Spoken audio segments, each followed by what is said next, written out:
So கடக ராசிக்காரங்களுக்கு அந்த ஒரு ஃபேமிலியோட டைம் ஸ்பெண்ட் பண்ணணும், ஒரு லவ், அந்த எல்லாமே வந்து பார்த்தீங்கன்னா ஒரு அன்பு கொடுக்கணும், அன்பு காட்டணும், இந்த மாதிரி விஷயங்கள் இருக்காங்க. ஸோ அட்லீஸ்ட் அவங்களுக்கு வீக்கெண்டுன்னு வரும்போது அந்த வீக்கெண்டோட முதல் நாளான சனிக்கிழமையாவது அவங்க எதிர்பார்த்தது கிடைக்குமா? நிச்சயமா ஃப்ரைடேயே அவங்க மனசை போட்டு ஃப்ரை பண்ணியிருக்காங்க கடகராசிக்காரர்களுக்கு. அந்த சனிக்கிழமை அப்படின்னு வரும்போது அந்த சனி பகவானுடைய சதிராட்டத்தை கடகராசிக்காரவங்க சந்தித்து கொஞ்சம் மனசுல சைலண்ட் ஆயிடுவாங்க. ஆழமுள்ள நீர் தான் சத்தம் இல்லாம ஓடுதுன்னு சொல்லுவாங்க. கடகராசிக்காரருடைய மனசு அப்படி.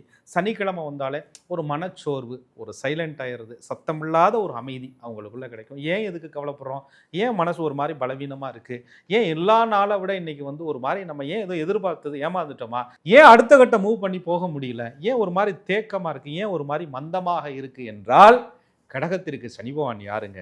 7 8 குடையவர் அப்படின்னு சொல்றாங்க. ஒரு பார்ட்னர் சம்பந்தப்பட்ட விஷயங்களை ஏதாவது பேசலாம்னு நினைக்கிறோம், சேச்சா அவங்க மைண்டு சரியில்லை, அதாவது இவங்களாகவே நினைத்துக் கொள்வார். அவங்க மைண்டு நல்லதாக இருந்தாலும் கூட இவங்க மனசு என்ன சொல்லும்னா, மூடு பார்த்து பேசுவோம், மனசு பார்த்து பேசுவோம். மனதறிந்து நடக்கக்கூடிய கடகராசிக்காரருடைய மனசை யாரும் அறியவில்லையே என்ற கவலை சனிக்கிழமைகளில் இவர்களை போட்டு வாட்டும்.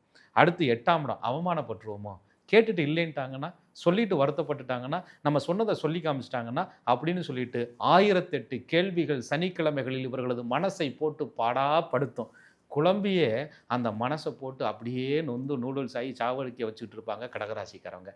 தான் மனசுக்கு ஆறுதலை தேடக்கூடிய கடகராசிக்கு சனிக்கிழமை ஆறுதல் என்பது கிடைக்குமா கிடைக்காதா அப்படிங்கிறது வெள்ளிக்கிழமை தான் அவங்களுக்கு தீர்வை சொல்லியிருக்கோம். அந்த வெள்ளிக்கிழமைகளில் யோசித்த விஷயங்கள் சரியாக நடக்கவில்லை என்றால் சனிக்கிழமை கடகம் தடுமாறும்.